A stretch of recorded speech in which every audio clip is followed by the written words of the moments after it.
Okay, hello, welcome to episode 48 of No Holds Barred Pod. That is Sal Dodgson. And that is John McGowan. Welcome, everybody.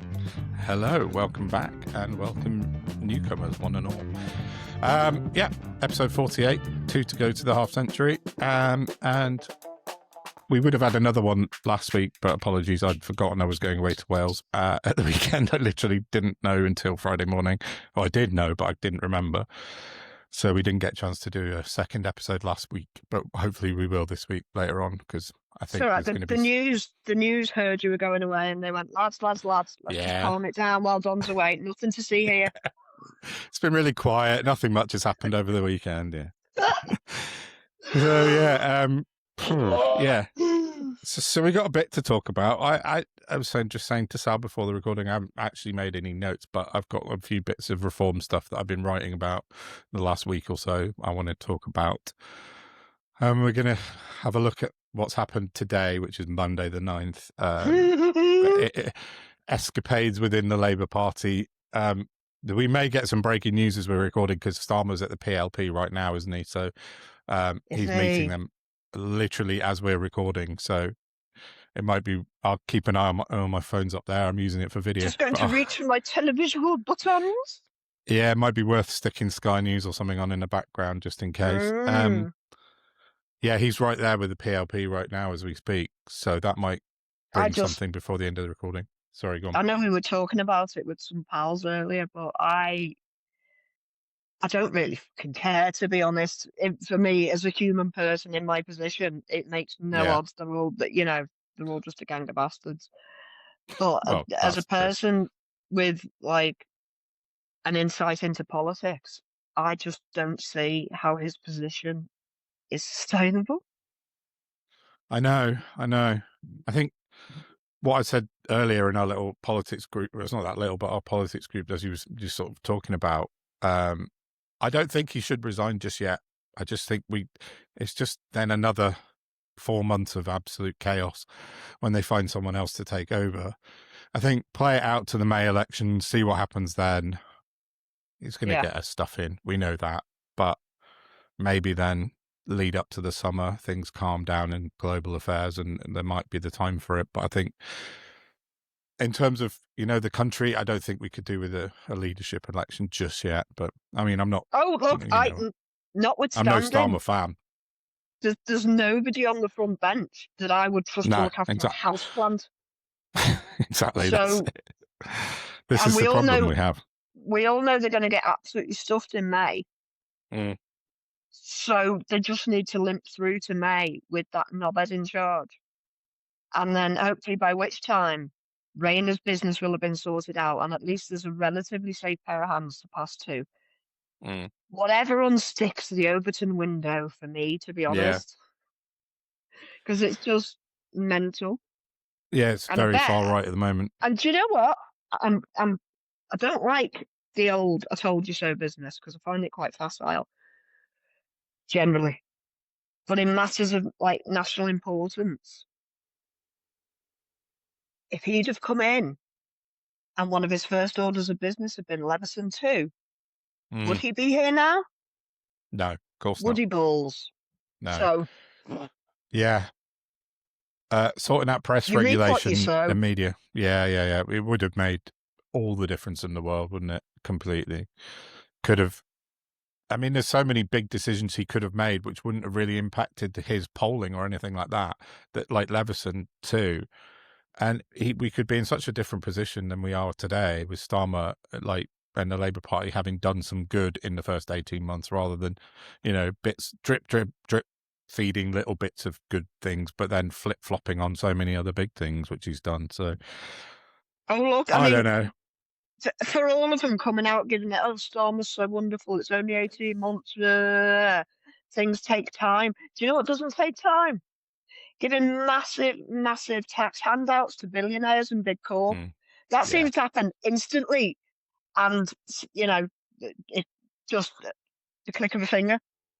Yeah, that doesn't take time, does it? Nope, it doesn't. But I guess all the groundwork was already laid for him with that stuff with the Tories, wasn't it? They've been at it for 14 years. So That's not how it works.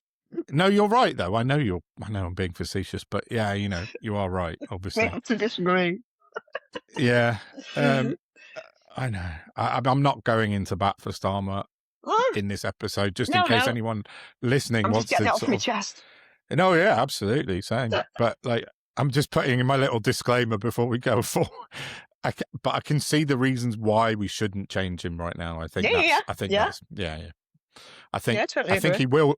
I don't think he'll see out his 4 years because I think it, as you just said, it's untenable at some point, especially if he loses. I don't know how many seats at the by-election would he have to lose?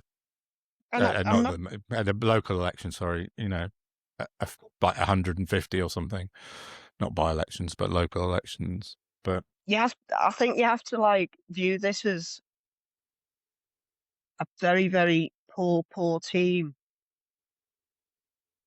in the Labour sort of cabinet or a team. mm, To have a good team, and I know I say it a lot, but to have a good team, you all have to be working to the same ends, and those ends, for one, shouldn't be Israel or well, Russia true. or big Yeah. business. It should be for the Or best Trump. thing for the Yeah. people of this Yeah. country, the people of this country.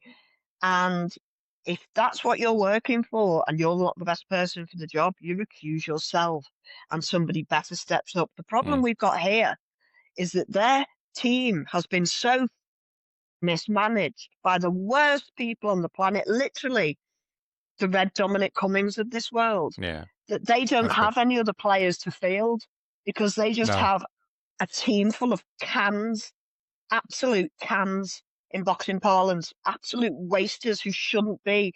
They're What's over a cam? promoted. In boxing Sorry. terms, it's just Yeah. Yeah. somebody who fills a gap in a space, who Oh, fills a okay, fight fine. so that the other fighter can get a win. They're a space holder. Placeholder, right? Okay, got you. Yeah. Fine. Sorry, I And didn't know what that that's was. what Yeah. all these business people cosplaying as politicians are, a shit Mm, team, because politics isn't a business and never can be a business. Running a country is not a business. mm. And I'll come full circle on that. The end. Okay, I good. just Sounds wanted, good. that they're Yeah, all the chickens are coming home to roost. Is it chickens that's that the come one. home to roost? Yeah, Good. chickens. Right Yeah, bird. Excellent. yeah. We're getting our idioms right off the bat today, and we're not making them up. Chickens. Yeah, that works. That's the one. Yeah. I don't know. Like, do you want to carry on with Labour as we're talking about it anyway? Like, what happened with oh God, I forgot his name. Morgan McSweeney yesterday, Sunday, wasn't it? Yeah. I was I sort of driving home from Wales and sort of stopped in at friends for a coffee and looked at my phone and there was, I don't know, like 50 WhatsApps in the politics group, and I was like, oh, something's happened. Finally.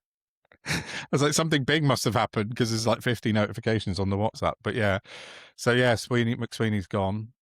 Yeah, as you said, Good. finally. Yeah, And good. turns out his family in 2023, it's borderline Tory. It's Tory COVID behaviour. In 2023, Nepotism. Yeah, their family, Morgan McSweeney's extended family and parents, set up an HMO business for housing migrants. yeah, The very same time, his son is literally over the water trying to get rid of migrants. yeah. I It's all didn't right. know They that only until you made told me something about it. like €8 million in 2 years, so that's fine.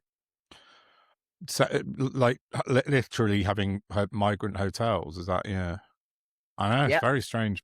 Yeah, that was the first I'd heard of it when you told me before we pressed Tory record. playbook. Yeah, very much so. Just one for thee and not for no, one for me and not for thee, sort of Yeah. thing. Yeah, Oh, I know. it's almost like he was directing them to do it with his strategy here. Mm. You couldn't let that off the university. But Oh, and he my is God. what? Just I thought on Saturday I'd woken up North Korean. The amount of tweets. Our dear leader, Oh, yeah. Keir Starmer's wonderful. Leave him alone. I support him. All these Yeah, tweets are sounding ever so familiar. yeah. I saw a lot of that. Well, when you pointed it out to me, I went and had a look. There was definitely a lot of maybe bot activity, wasn't there? Very reform tactics of propping up the Well, a lot the of them are like leadership. old accounts. Were they? Like, I've been Like around for a while. when the Tories were doing it, it was terrible type Yeah. accounts. Pick a lane. I mean, he has got a lot of support, to be fair, because I had LBC on this morning. I was out in the car this morning as well, and most people phoning into no, it wasn't this morning, it was this afternoon. Sheila Fogarty were in support of Starmer, most of them, and the same with Tom Swarbrick. Sal's making a face at the television. Something's happened. Sorry, just a sideline. Mm. Oh, I want the quote that came up just before, really. Oh, Palace ready to support Andrew police probe. The Good. wreck is upon us. I mean, to be fair, they couldn't not, could they? They couldn't. They could just ignore it like they have done for the last. Well, they have, but I mean, it's overwhelming, isn't it? Now the abolish the monarchy. Sorry, back to McSweeney. Yes, well, yeah, we'll come back to that in a minute. But yeah, what was we saying? I can't remember. Yeah, I mean, it was just it was a long time coming. We've been talking about it since we started this podcast about how bad the advice Keir Starmer's got and the communications, because they had a communications director allegedly who stepped down today as well. I noticed. As Tom said, Tim Allen. Yeah. To quote Tom, were you as surprised as I was that they have a director of communications? That was a shock there. Yeah. And I was even more surprised that it was the comedian Tim Allen. Tool time. But it would make, yeah, exactly. It would make sense though. The amount of joke. Toolmaker, yeah. Full circle. Connections. I think he, yeah, no. Long time coming. He's been forced into it with the Epstein Files, as we know, with Peter Mandelson, all the shit that's come out with him over the last couple of weeks. But we knew about it before he was appointed. Everyone knew about it. Everyone knew. Yeah, we all knew. Everyone knew. Starmer should never have appointed that man. He should never have listened to McSweeney. McSweeney should have been hoofed out a year and a half ago. But here we are. And McSweeney, they all should have been hoofed out when we found out it was a scam. Well, and chickens are a roosting, you imbeciles. Good. I hope Jeremy Corbyn is just luxuriating in all of this, because God love him. I mean, he won't be though, because he's quite a nice person, and he won't. Yeah, it'll be feeling. I'm sure there'll be an ounce of Schadenfreude in there somewhere. Hold on, maybe. Oh. But he will feel sorry. He'll have empathy for Starmer, won't he? Because he knows what it's like. But yeah, but yeah, maybe not. So things took an even more interesting turn of events at lunchtime today, didn't they? When with off and on again presses. Yeah, Keir Starmer's holding a presser. No, he isn't. Anna Sarwar's holding a presser. Maybe. Keir Starmer might be holding a presser. Anna Sarwar. Oh, no. Everyone's going to be quiet now after Anna Sarwar. Did you listen to it? I heard a bit of it in the car, yeah. He sounded like a snivelling weasel, I text you. What? Yeah, but the tone he delivered it in. I was waiting for him to end with, and because of that, I'll be stepping down myself. Yeah. Because that was like what it sounded like. It's so weird. I know.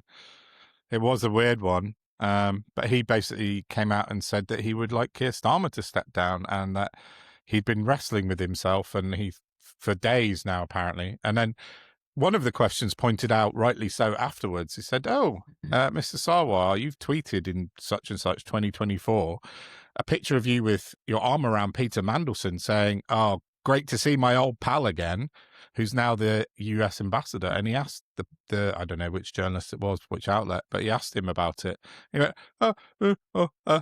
should he have been appointed? No, should he? And he just waffled it out. But, he's got his arm around Peter Mandelson saying my old pal. So he's up to his eyeballs in it as well. They all are. But Sarwar's made an absolute dick of himself, basically, because what's happened is nobody came out in support of Keir Starmer. They all held off until Anna Sarwar's press conference, waited for him to say that, and then they've all jumped out and came out in support of him afterwards. They knew what they were doing, totally. So they were holding fire. Because apparently Sarwar told the press that he'd spoken to Starmer about it this morning and told him that what he was going to do. Mm. So Starmer's obviously held his cabinet back until after Yeah. the speech and then gone, right, off you go. And they've all now tweeted out in favour of Starmer saying we must back the Prime Minister. So Sarwar looks like an absolute lame duck now. He's just made I an don't absolute... understand his thinking. Like I said, No. I know, I think I've sent somebody else before, but I wondered if maybe he'd gone and rounded up some of the, well, not rounded up, but spoke to a load of the left-wing Labour and said, right, if I do this, you can jump on board. Why would you do it without doing that? It seems like political. I'm not supposed to say that word, am I? Because shit, even though it's not in that context. I'll beep it maybe, but no, I think it's absolutely right. Tom Swarbrick obviously managed to dig up one Labour MP who backed him up. I think Alec Leishman, I think his name is, and he said the exact same thing as Sarwar, but that was it. There's only one, and you know, Sarwar, as you said, is just he's so isolated now from the entire Labour leadership team. He's just put himself out there on the plateau on his own. He's like out on the frozen ice, as it were, to use another laboured metaphor. Yeah, jumped on with him, haven't they? Yeah, totally. So I don't know what his thought was. Really don't. But he's done it now, so. But only quite. I mean, in recent times, that could be like 2 weeks, between 2 weeks and 6 months. Yeah. But I remember he'd said something that could have been misconstrued about Starmer, and Starmer actually went to bat for him. I was quite surprised at the time. Did. I was like, did. And yeah, Starmer backed him. Yeah. How queer? Especially with something we don't. You just never know. I don't know. It's weird. It doesn't make sense to me politically. And the only other thing I've got to say about that was I tweeted this afternoon afterwards is when I was listening to the LBC, Sheila Fogarty, Lewis Goodall came on and he went, "This is it for Starmer. This is a fatal blow once Anas Sarwar stands up and calls for his head." He said, "This is it. That's the end." He said, "It's fatal for Starmer if this happens." But Starmer, see, you've got to give Starmer a bit of credit. He's not as stupid as he... I was about to use a really Scottish saying there. He's not as stupid as he's Glaikit looking, which is what my dad used to say. Not as green as his cabbage looking. Yes, same thing. That's why he held everyone back until after that speech. He knew that's what was going to happen. Now he's made an absolute fool of Sarwar and Lewis Goodall, as it turns out. But you know, you've got to have a bit of patience in this game. Wait before you comment. Don't predict stuff in politics. Not on live radio an hour before it's about to happen, like so forcefully. Go on. Pudding. Come here, please. She's playing with the mic lead. Oh. So yeah, I don't know. We'll see what happens in a bit with PLP, but I think Starmer's safe for a bit. Not forever, but I think he's safe for the foreseeable. Angela Rayner says the Prime Minister has her full support. So. Yeah, she tweeted it at about 3:00, and Lammy and Darren Jones, and they all did. Yeah, well, yeah, that's it, exactly. They'll give it. They're all just so. They've all just. The ball is long gone. I don't know where their eyes are, cross-eyed, but they're just. They're all nuts. They've all lost the job description. Yeah. Well, the culture war is eviscerated, hasn't it? Yeah, completely. I was thinking like that this morning. I was sort of just sitting staring at my computer screen, thinking of something to write, and there's just too much. There's no stability, predictability. Everything's just fucking up in the air. Nobody knows what's going to happen 1 minute to the next. So, God knows where we are. Well, we found ourselves in a vacuum of morality and integrity, haven't we?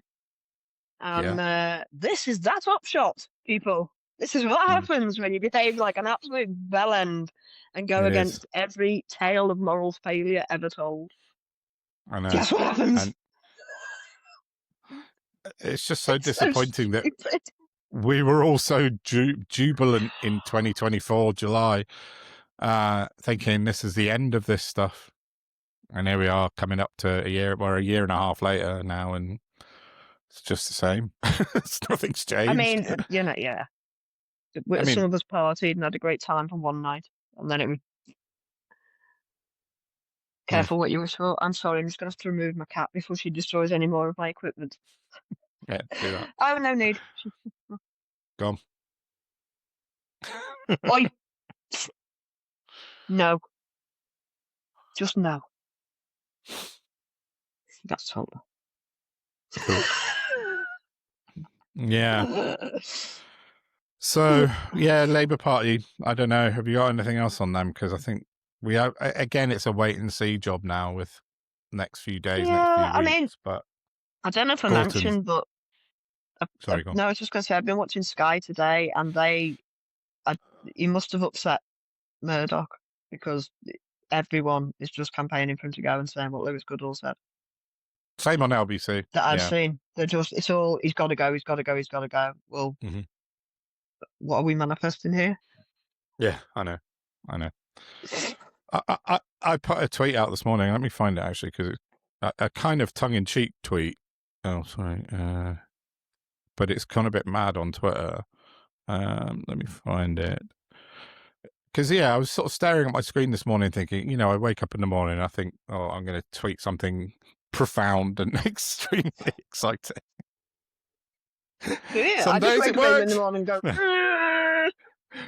No, I always try and put out at least one in the morning when I get up, because I think my brain's functioning at its best after my first cup of coffee. But anyway, this morning was a bit like 1,000-yard stare into the Twitterverse. But anyway, I just wrote this morning, if I were Keir Starmer, I'd call everyone's bluff and call a general election right now. That's what the far right are screaming for, right? Could Farage round up 650 vetted candidates within 4 weeks? No, of course he couldn't. I said it would be savage. But Starmer's never going to do that. But that would be the boss move, wouldn't it? Because I think someone said that on the radio to Tom Swarbrick, and he went, "Oh, but he'd lose. He'd be absolutely annihilated." It's like, well, it's not him that's in being elected. It's constituency MPs, and I don't think it would be that bad, because I don't think Reform could stand up 650 people in a month before a stat general election. No way. So that's a cracking idea. It's a boss move, isn't it? It's like, right, I'm doing it. Snap general election. Call it for 4 weeks' time, 6 weeks' time, whatever the minimum is. And then Farage is absolutely on his arse. Then he's got him pinned down. He won't do it, but I just thought. No, yeah, annoying. But I think but he's a right wing fucking Labour man, isn't he? So yeah, he is. I think worst case scenario, if he actually had some balls and went ahead and did something like that, is he'd lose votes to the Greens and the Lib Dems. I think the Tories might get moved into third, and then but Reform might get a few extra MPs, of course, but they wouldn't. But it's still fire them off for another 5 years, wouldn't it? Yeah, they wouldn't win a general election. They just wouldn't. So that's a really interesting idea. That. Because you're right. I mean, there's not a chance Reform will get anywhere close right now, because they still did that. I didn't read it, but I saw an article on Twitter saying something about Reform have announced their first front bench or shadow cabinet or something. I saw something like he was going to pick his 8 people. Yeah, I know. Are they doing job shares with themselves? Yeah, you need about, on average, I looked this up actually not long ago, it's about 22 people as a rough cabinet, like, for the Prime Minister. So they're still 16 short at the moment. So no matter how many Tory MPs they blag, they're still going to be way short of a cabinet. But yeah, it's very amusing. That's a hell of an idea. Why are they not doing that? Why is that not being announced on Sky right now? Breaking news. The King has made clear in words and through unprecedented actions his profound concern at the allegations which continue to come to light in respect of Mr. Mountbatten Windsor's conduct. While the specific claims in question are for Mr. Mountbatten Windsor to address, if we are approached by Thames Valley Police, we stand ready to support them, as you would expect. Whatever. How about you just good off? Yeah. Oh, no, I mean, yeah. So I'm not supposed to swear, am I? But Jesus, these people are liberty takers. Liberty-taking psychopaths. Yeah. The absolute worst of us. I know. I know. We're going to come on to the aristocracy in a little bit, aren't we? Yeah. Yeah. Let's just finish up with Labour, I think, unless you've got anything more to add to it, because No. I think, we've talked about McSweeney and Starmer and what have you, but I don't think there's much more going on apart from, as you say, the media is absolutely in meltdown. I mean, that was the term I heard on LBC coming back from the hospital. I think, what's her name? Oh, Tudor Fogarty? no, the political editor on LBC. I've just completely gone up. I had a brain. But anyway, she said number 10 is in meltdown. I was like, genuinely don't think it is. You want it to be. You're desperate for it to be in meltdown, but I don't think it's as bad as everyone's Well, clamoring for. the media's in a feeding frenzy. If that's They what you really, meant. yeah, exactly. They definitely are. They're baying for blood. Yeah. Mm. So, yeah. What do you want to talk about next? I wanted to highlight the Filton 24 case because there's been a bit of Oh, yeah. movement on that lately. Yeah, You good. may I don't know remember about this. it's quite incredible actually. I've just read up on the details today. The government overreach is outrageous. So members of Palestine Action, 6 Mm, of them broke into Elbit Systems mm. some months ago. Israeli Defense Um, Company. yeah, Manufacturing who are company. Yeah. manufacturing drones for Israel, Mm, and they went mm. in. One of them had a pickaxe, and there's video of them attacking the machinery with the pickaxe, and I Yeah. think there might have been a sledgehammer involved. Um, 6 of them were arrested on site for. I haven't got my phone because we're having recording issues today, people. I'm awfully Yeah. sorry. Um, but they Find it. arrested 6 of them. They then went on to arrest another 4. Then a couple of days later, they arrested another 14 to bring it up to 24. So what they did, they've charged the 6 of them with like burglary and aggravated assault. Now they Mm-hmm. didn't. I think I need to read up on the definition of burglary. There was no aggravated assaulting of people. They were there to destroy machinery to stop it killing people. Breaking Yeah. in is illegal. Yeah. Okay. Charged with breaking and entering, trespassing, whatever. But unfortunately, the government had prescribed Palestine Action. Mm. And because the radical people over in the Middle East control everything, they wanted them treated with the heaviest hand physically possible on this aisle. So they Yeah. put massively trumped up charges on them that doesn't relate to what actually happened. Put out a load of lies about one of them breaking a police officer's spine. That Yeah. didn't happen. That's right. There's no record of any police officer having any broken bones whatsoever. Mm. It's a nonsense, but the Mm. media are going with it anyway. And they charged 14, no, hang on, I used to do maths, 18 people. So the 6 that were arrested and charged, they they were acquitted last week, all bar one that's still to be heard. Right. 18 are still on remand,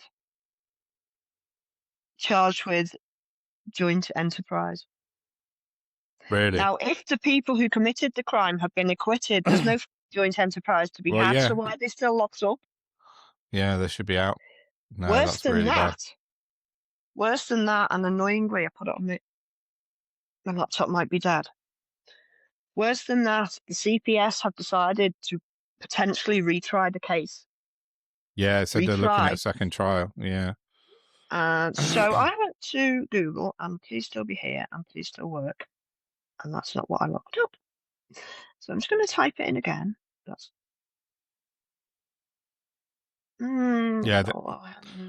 They basically didn't get the verdict that they were hoping for, so they're thinking about going again. yeah. Now if we go, there's Google. So if we go to Google, we type, how often do the CPS UK retry cases? And guess what Google says? Rarely. Exactly that. The Crown Prosecution Service rarely retries cases after a jury fails to reach a verdict, with third retrials, second retrials in parentheses, being exceptionally rare and requiring approval from a chief Crown prosecutor based on extreme gravity, and powerful evidence. Retrials usually follow hung juries or trial of serious offences under strict Double Jeopardy Act 2003. Which is a load of nonsense then, right? It's a load of, it's utter nonsense. Yeah. Yeah, it's crazy. It basically, what It's I'm just government looking on. overreach gone Yeah, it nuts. really is. And now, again, they're hoisted by their own. Yeah. So I'm just reading this this is from the Bristol Cable. I just quite quickly found it. It says some of those on trial were held on remand for over a year, far exceeding the 6-month statutory limit. Human rights groups and campaigners said the activists were treated like terrorists despite no terror charges being brought. That's the key to that fact, isn't it? There's no terror charges, so it's not a serious. It shouldn't be serious enough to warrant a retrial. They weren't dangerous to people. They were dangerous to machinery that was being made to kill people. It's quite the thing. No. Yeah, exactly. It's just and worse than that. If you, sorry, I was just going to say, if you read up on like the case before they were acquitted, the judge directed the jury to find them guilty. To the point where the KC had to stand up and make what was described as like a landmark speech about how the law works. And if you don't believe these people had premeditated reason to go and harm human people like security officers and the police, then you should find them not guilty. In the video, I don't know if it's a policeman or a security guard running towards them, but they are, I don't know if it's body camera or they were filming themselves. They were filming themselves running towards somebody attacking with a bullwhip. A bullwhip. I saw that video. It's crazy. Bullwhip! Who has one of them handy? I know. Yeah, I know. I saw that video. That's really grim. Like, why are security guards carrying bullwhips? Yeah. One of the coppers took one of the sledgehammers off one of the Filton people and hit him in the face with it. He can be seen on video saying, "Why aren't you charging him? He's just hit me in the face with the sledgehammer and none of you are talking about it." Jesus. Yeah, it's no good. It's no good at all. It's a banana republic is what it is. Yeah. It's just, I don't know. They need to be released and just let out, and I don't know. The jury didn't find them guilty. Prescribed because they are not a terror organisation. Well, I mean, that's maybe we could do an entire episode on that, but yeah, definitely right on that. It should be, So yeah, so sort of good news and sort of bad news on that one, isn't it? It's sort of 6 cleared, but maybe might have to face another trial, plus the other 18 still waiting. It's just appalling, isn't it? It is. It's really shocking. And bearing in mind it's Starmer that's overseeing all of this. It's so high profile, though. I mean, they should be moving it on as quickly as they possibly can, because it's making, as you just said, it's not exactly making the government stand in good light. So what they should be doing is trying to cut all ties with people who are performing genocide and helping them. Yeah, that's what they should be doing. Yes, obviously, yeah, we know that. But it would behoove the government to get rid of this trial, because it's not good for them, because it's making them look really tyrannical. Vexatious. Yeah, exactly. So let's see. Hopefully that comes to they don't get a second trial. I mean, that would be just wrong in all counts, wouldn't it? So yeah, we shall keep an eye on that without a doubt. So what else we got? What else? Speaking of moral failure, can we roll the clip I sent you, please, and then we can talk about that? Yes, I'll put it in here. He knew everybody that was very powerful. So, like, if you were on the scene and you were powerful, like, to be honest, like, if you're not in those files, it would be an insult, because it just means that you were a bit of a loser. Right. So the people who aren't in the files are losers. Yes. Okay. Are you in the files? Well, of course I am, because it's any journalist that wrote about it. That's an astonishing attitude, isn't it? You're the loser because you're not in this. I find that jaw-dropping. Awesome. So, yeah, that was Victoria Hervey. Lady Victoria Hervey. Where do you even start? Shall we just talk about what we talk about every week, which is moral failure? And she, as awful and as I don't know what the word is. Irritating, Yeah. because I can't think of Good. anything bigger as it, Yeah. Yeah, she's saying it out loud. She's Mhm. actually saying it out loud and without a hint of awareness Mm. that she's outing herself as happy to be a psychopath. Yeah. She is. I mean, So now they're saying it out loud. Can we deal with these people, please? yeah, I think so. I mean, it needs to be done. It They're needs to be not said. well. No, she's not. I told you I used to know somebody who knew her from teenage years, and she used to tell me about what a stone cold nightmare she was as a teenager and just an attention seeker, and this kind of it's just childlike behavior, isn't it? If you're not in the files, you're a loser. I mean, oh, come on. Do you know How what? old That are you? attitude is exactly the same as the woman I used to work for at the Spectator, who considered herself a Right. lefty, which is ironic when you're the heiress of a banking family. Oh yeah. But she was equally as terrible, and they look at everybody else like they're morons. Yeah, because I know. their reality is so altered and Yeah, it's fake. warped. Mm. Yeah, And completely and utterly. these people are a problem. Yeah, it's deranged. It's utterly deranged. I mean, we've got to abolish the monarchy. They're literally what's holding it all together in this country, anyway. Mm-hmm. You know, that woman is loosely related to the royals. I can't remember how. Yeah, she is. But they're all just cookie cutter, spoiled brats. Yes. Who grow up feeling superior and then end up ruling over us being superior. It's beyond. Yeah, I know. I'm just looking what her connection is. I just saw it. Oh yeah, she's the sixth Marquess of Bristol. Yeah, that's what she is, lady. She's a knowledge-free see you next Tuesday is what she is. Yeah, she is. No, it's absolutely disgraceful. I mean, how can you come out with all the news, all the publicity? That is just literally her going, "Look at me! No, look at me! No, look at me! I want to be the center of this."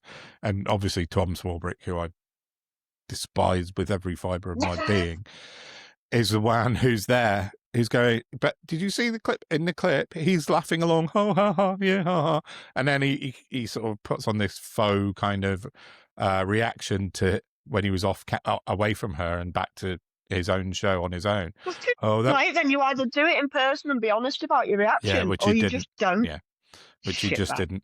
He let her do it and he laughed and giggled along with her. And then went on and put up this faux reaction afterwards. No, not good enough. Not good enough from her. Not good enough from LBC. Not good enough from anyone. You're just advertising the psychopath. Yeah, lets everybody down, that one. It's really, really bad. But I'm glad she did it because we've got it on record forever now. Oh yeah, as you said, yeah, it's out there now. We know who she is, and everybody knows. But she was at, I don't know, I haven't looked at today's ridiculous reform conference, but she was at last week's ridiculous reform conference. She was sat in the second row behind someone else. She was pointed out that she was in attendance, and someone sent me a photo of her with Nigel Farage. So she's a big reform person now, obviously, because it's, you know. Well, she doesn't give a shit about politics. It doesn't affect her in any way, shape or form. It's bandwagoning, isn't it? She's just there to sort of get her face on telly. Yeah, exactly. So she just wants to be. She was kind of famous a little bit in the sort of 90s and 2000s, wasn't she? She was sort of around a bit, a socialite, as they call it. Yeah, exactly. That was it. And she's obviously wants a bit more attention, so she's come out and saying stupid stuff like she did in that clip. Nuts. She doesn't think it's stupid though. She thinks it's, you know, like words from a sage.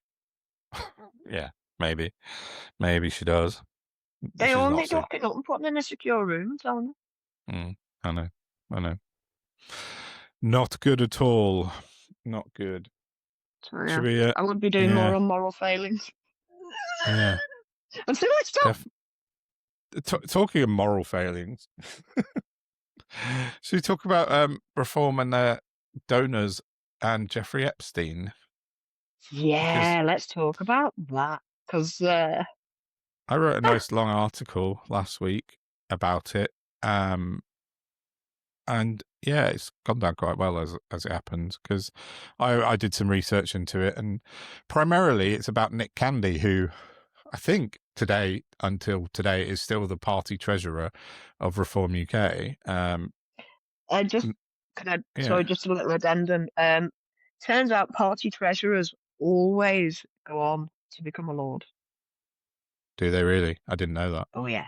Oh well, so Farage just promised him a peerage then, has he? That seems to be the. You can Google that. Put your Yeah, house on it. that I believe you. Don't No, do that. that makes sense then. But Nick Candy was sort of announced by Farage like end of 2024 as the party treasurer. He went to see Elon Musk and said he was going to get loads of money off Elon Musk connections, and then said he was going to donate £1 million to Reform, which he actually hasn't done. Well, not officially anyway. He's only donated £500,000 so far. But he is what's the word? Elbows deep in the Epstein files. Mm-hmm. Yeah, so I did some research, and he's in 58 separate pages of the Epstein files. The Candy brothers are mentioned, and a lot of it's duplications, but I went through all of them and picked out some of the most kind of. This is after Epstein went to prison, I assume. Well, the first instance is in 2004, and he was messaging someone called Sarah Kellen, who was Jeffrey Epstein's assistant in his Manhattan office. And according to reports, she basically did exactly the same job as Ghislaine Maxwell. She found girls for people. That's what she did. It was her job. And she's been up to her ears in that. What's up? Sorry, there's candles on the telly. It makes me feel sick. Yeah, fair enough. But yeah, so he was well involved with her and Ghislaine Maxwell. Ghislaine Maxwell talks about him in the Epstein files as well. And like she said, I know and like those guys. They're brilliant. They're great guys. About the Candy brothers. And then, yeah, there was loads of property deals done. And I think, Candy was trying to do property deals with Jeffrey Epstein from 2010 onwards. And he was obviously convicted for the first time in 2008. So, the case... given where money's involved. No. Exactly. No, especially not when he's offering apartments to Jeffrey Epstein for £40 million and £80 million for his one Hyde Park development. So, yeah, I'm not sure. It's unclear if Epstein actually did buy one from him, but someone that did was a guy called Leon Black, who was one of Epstein's best friends and was sort of one of the original trustees of the Leon Black Foundation was Jeffrey Epstein. Mm-hmm. They were buddies. But yeah, Nick Candy sold him a property in New York for about 50 million quid. So, yeah. And yeah, I wrote in my piece, it says, one final note on Candy. He was mentioned in an email exchange between Peter Mandelson and Jeffrey Epstein. Mandelson was aware of Nick Candy. So it's a small world. Yeah, this whole performative bullshit about, Farage calling for Starmer to step down because of Peter Mandelson. Like one of his primary donors, like this in the Epstein files, he's all over it. Hypocrisy isn't a thing for them, is it? No, they don't care. They do not give a monkeys. They really should do. Well, they should, but there's 5 people in the current donors list from the Electoral Commission that donated to Reform in the last year that are really involved in the Epstein files. One was called Go on. No, I was just going to say that it's a very small world at the top of that. Everybody knows everybody. Well, there's one guy called David Lilly who I wrote about in my dubious donations last year. Name rings a bell. Yeah, he's from years ago. He's been involved with the Tories, and then now he's been donating to Reform for a couple of years. But he owns land in Russia and he never gave up any sort of rights to his land in Russia. Still owns it as far as I know today. He approached Epstein in 2009, so the year after he'd been convicted for the first time, because Epstein went to a very, very open prison for that conviction. Yeah. And he went to Epstein for a $7 to $10 million investment for his farm in Russia.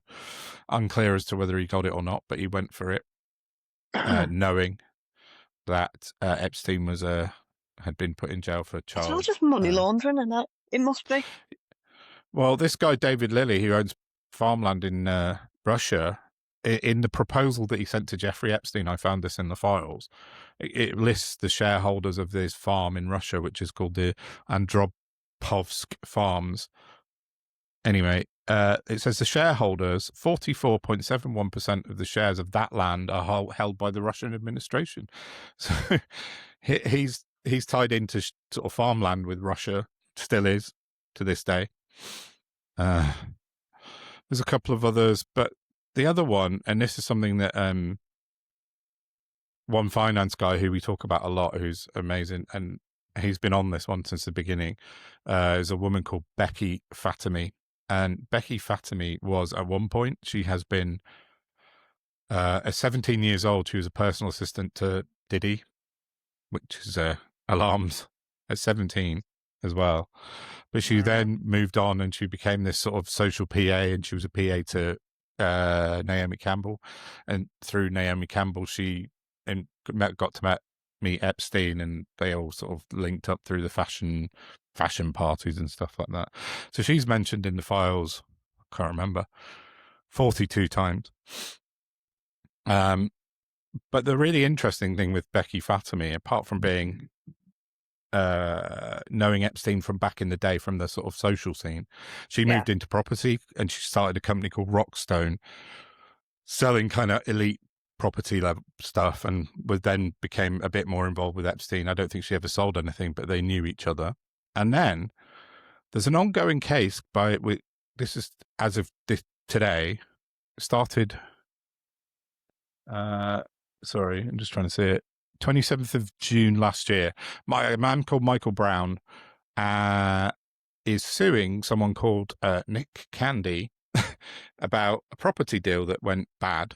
Now, on the list of defendants for Nick Candy is Becky Fatemi. She's one of his defendants because she's a property and real estate person at that point. Also on the list of defendants is Rockstone, which is her company, Sotheby's International, which I'll come on to in a second, and Holly Valance Candy, because she was then married to Nick Candy. She's no longer. But this is the list of defendants against this Michael Brown in the property deal. Now, the Sotheby's connection is because, and the Reform connection, sorry, is Sotheby's International Realty donated £100,000 to Reform in August of last year. It was a new donation. And guess who is, let me just get her title. Oh, no, where is she? Oh, I can't find it. She's a partner in Sotheby's International Realty now, as of today. And they donated £100,000 to Reform. And they're part of this legal action that's going on with this property deal. And they're all absolutely up to their neck in Epstein. I mean, it's just one of Becky Fatemi's aliases. This is named in the legal defense. Her actual name is Fatemi Barak, a.k.a. Becky Fatemi, a.k.a. She Diddy. That's in a legal court case. She Diddy. She's weird. She's an odd one. That tells you everything you need to know, doesn't it? It does. It does. Oh, the Gandharis mixed up in it as well somehow. They are, but it's Sotheby's. Yeah, Sotheby's, they're big art dealers. So that's another thing that one finance guys are going through at the moment. And I think Nick as well, Mr. Ethical, but mainly one finance guy on the Gandharis. There's stuff going through courts in Montenegro and various other places, which, and Monaco, I believe, which he's been messaging me about, and he doesn't want to prejudice any trials, but they're involved in a legal case in Europe at the moment. So, yeah, all of these people are absolutely, inextricably keeping lawyers fed. And as I said at the end of it, I said, nearly all of these discoveries that I found took place after Epstein's first conviction in 2008. Only some of the early emails with Nick Candy and Sarah Callan predated his conviction. So everyone involved in that knew who Epstein was when That's they where went moral into failure leads to. It does. It absolutely does. Bring back the Marquis de Sade. Yeah. At least he was honest about who he was. Yeah. He was out in the open. Yeah. Yeah. Yeah. It just reeks. All of it. It's absolutely mad. And so Farage, if anyone's listening, wants to call him out, point them to my article, because he's up to his neck in it, and he's shouting about Starmer and Mandelson. Haven't got a leg to stand on, Reform UK. And I'm chasing down some leads at the moment. Someone sent me yesterday about Richard Tice's connection to the Epstein Files as well now. So an ex business of his was good partners with someone called Colony Capital. They were business partners, and that was run by a man called Tom Barrack, who's in the Epstein Files something like 400 times. So, they've got nothing, Reform. They can't say anything because they are up to their ears in it. So we've experienced the thing. Is this the finding out? Well, yeah, hopefully. Takes so long. It does take a long time. But a good guy on Twitter, Harry Eccles, Harry. Yeah. He was writing about Nick Candy as well the other day, and we've just sort of touched base, and we're determined to keep this up and out in the open because this is what we've got to keep the pressure on. It's the only way we're going to get out of the tunnel. Definitely. So, yeah, I got one more thing about Reform this week, which was from this morning, which is Robert Jenrick, because I keep forgetting he's Reform. It was on Sophie Ridge on Sky News this morning, talking about the fact that the police are investigating Reform UK for electoral crime, whatever the term is, because they sent out a letter, a granny letter, as it was.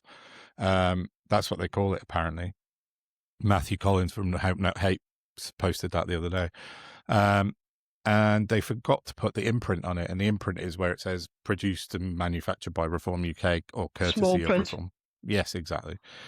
And they don't have to put a logo on it as long as they've got this imprint on it somewhere, so you know who it's from. But they sent out thousands of these letters without the imprint, so nobody knew where it came from. And Reform have blamed the printing company, who are called Harding Print Solutions. And Robert Jenrick was asked about it by Sophie Ridge this morning. And he said, the printer made an honest mistake. It's a perfectly normal thing. It's not a big issue, he said. But it is, Robert. It really is, because the police are investigating. But what he said twice to Sophie Ridge on live TV this morning was, it was just a local printer in Manchester made a mistake. He said that twice. Now, I just had a quick look at the Electoral Commission spreadsheets, as I like to do, and payments. You're weirdo. I know, yeah. As payments. Sorry. It's all right. It's a weird little hobby of yours. Yeah, it is. I like spreadsheets. But I'm joking. Reform UK since 2023 have spent with Harding Print Solutions, who are not from Manchester. Here, the ones who printed this leaflet, they're based in Felton, in West London.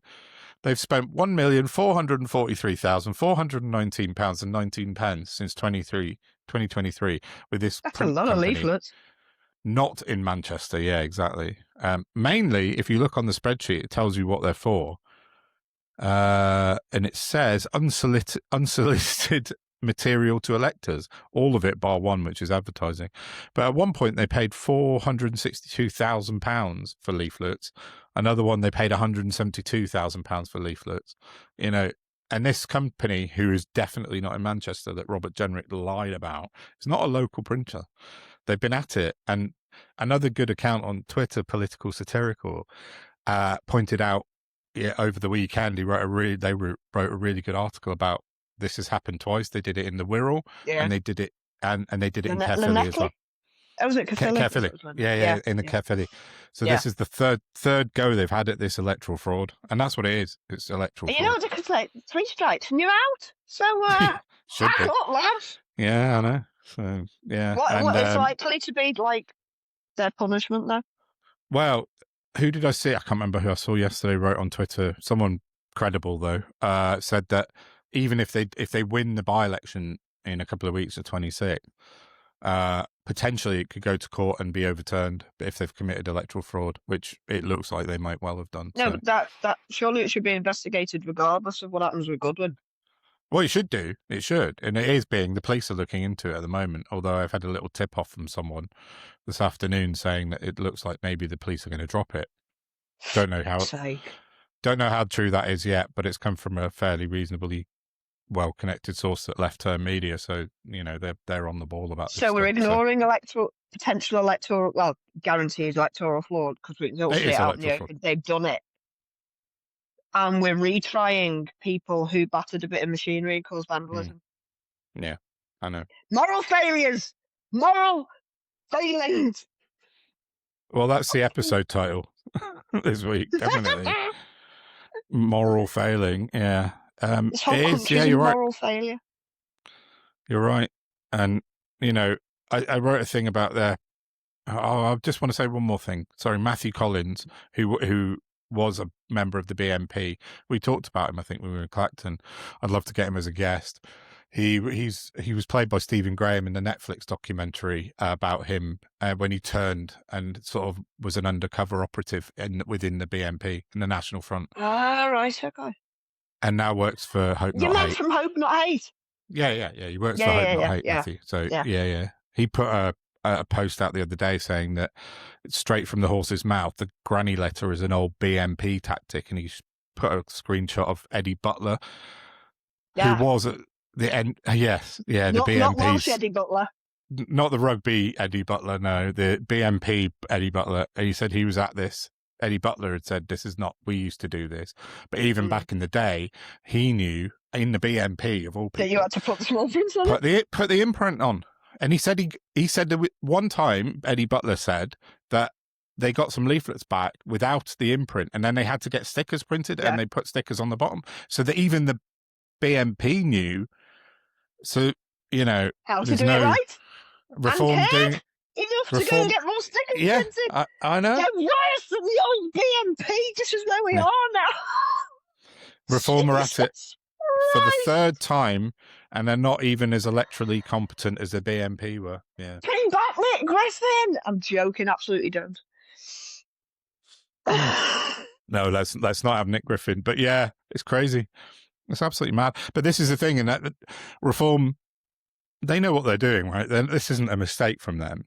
And I said they're extreme proponents of the theory of it's easier to ask for forgiveness than get permission, aren't they? That's what they do. Yeah. Except it all adds up. And eventually... Well, hopefully something will happen. Look, I was saying today in one of my chat groups, Welsh Lou was getting a bit perturbed, and I was like, look, it's 3 years away yet.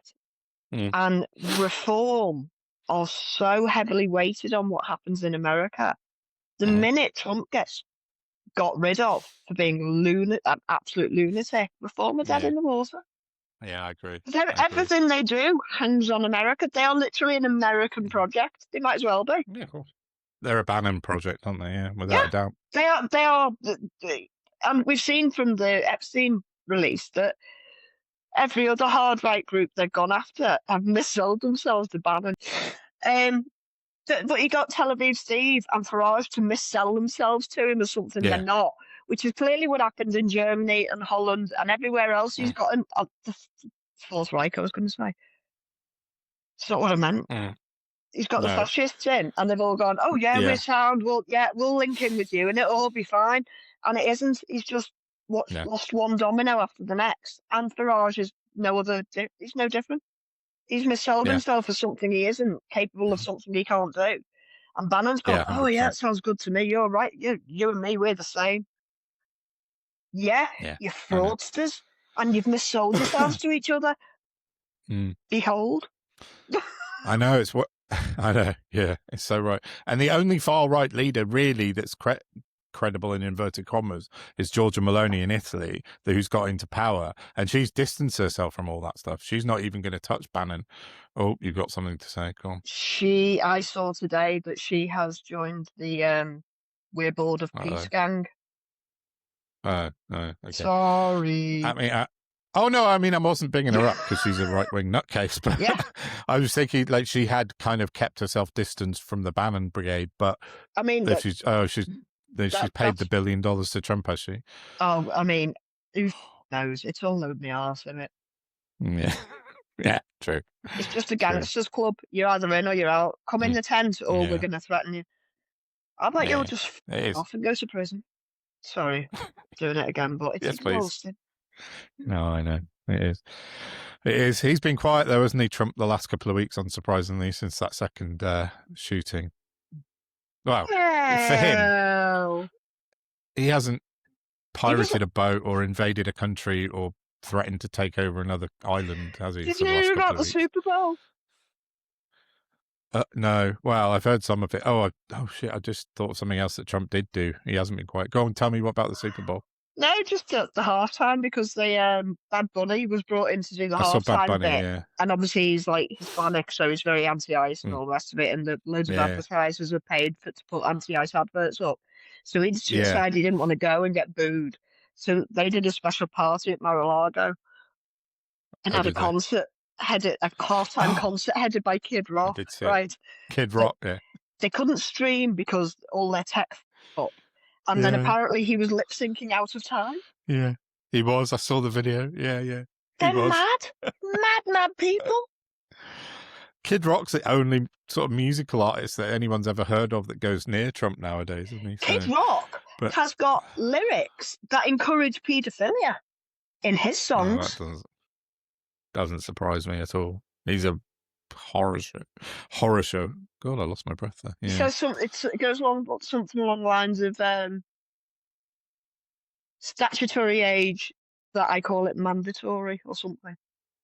It's well, then he fits in well at Mar-a-Lago then, doesn't he? Yeah. No, sorry, I just remembered something that did happen over the weekend in Trump that he put out that video of the Obamas, which was absolutely disgusting. I thought you were going to talk about him shouting himself, but yeah, that also happened. What does he have to do again? What does he have to do? I don't know. That's the thing. It seems to have been completely glossed over. I think there was one guy on Sky News, and I can't remember his name. I'll find it for the edit, but he called him out. But other than that, it's just like everyone's gone, yeah, well, it's just Trump, innit? He's a racist. But like, it was absolutely horrendous. If nobody saw it, if anyone didn't see it, he put out a video on True Social of the heads of Barack and Michelle Obama on two monkeys. It was just unbelievable. Their excuse was that they also put Biden on an ape. Yeah, but Biden's white, so it's not a trope, is it? Imbeciles. Yeah. I know. Sorry, you're going to have to do a lot of bleeping on this pod. I'm awful sorry. It's all right. Yeah, we're still trying not to swear as much because of, the algorithm. Let's see. But maybe a duck quack or something. Yeah, I'll find a funny noise. Right. Find R2D2 noise, I think. No, I'll probably get sued for that. Anyway, yeah, I don't know. I don't know. We're everywhere. Everything's going completely berserk all the time again. We're in February and everything's getting worse still. Imagine by December. I know. I'll be covered in wrinkles and you'll have no hair. Yeah, exactly. You're like this. Oh. Welcome to episode 5,000 of No Holds Barred. Watch out for them potholes, Don. Yeah. They're getting deeper out in the Shire. Oh. Yeah, I think on that bombshell, maybe we should wrap things up for now. Yes. Unless you've got anything else to talk about. I have to go out and celebrate being a mum for 20 years. Yeah. It's been difficult 2 decades, if I'm honest. Yeah. You live and learn. Yeah, well, no, go and have a nice meal. That'll be nice. 20 years, and I'm really sorry for bringing you into all this. Yeah. Yeah. No, definitely. But anyway, so, yeah, cool. So please, if everyone could like, share, subscribe, do the biz. Share us about. Do that, please. Really, really help. Go to Patreon, patreon.com/NoHoldsBarredPod. We've got 2 subscribers, I forgot to tell you, so far. Thank you, people. They've signed up for our free trial, so that's good. Yeah, okay. We're going to So have to. hopefully we need to. Yeah. Yeah, I need to figure this all out now. We've put out some stuff that we're going to do on Patreon. Now I have to put it into practice. Yeah. Yeah. Awesome. I'll work that out tomorrow morning. So yeah, cool. Right. Fabulous. Let's go. Right. Catch you all later in the week. Bye, everybody. Bye. Bye.